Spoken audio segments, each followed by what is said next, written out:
শ্রাবণ মাসের স্নিগ্ধ সন্ধ্যা শ্যামল গাছের ছায়ায় বাঁশির সুরে মুখরিত হয় বৃন্দাবন ধাম।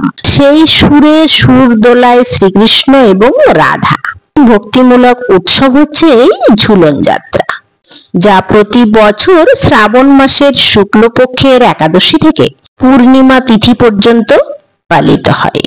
ভগবান শ্রীকৃষ্ণ বৃন্দাবনের সখীদের সঙ্গে লীলায় মগ্ন ছিলেন। তখন বর্ষায় তারা একত্রে দোল খেয়ে আনন্দ করতেন।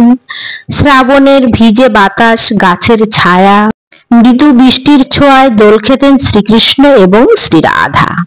আর এই প্রেম ও আনন্দকে স্মৃতি হিসাবে ধরে রাখতেই প্রতি বছর শ্রাবণ মাসে ঝুলন যাত্রা পালিত হয়।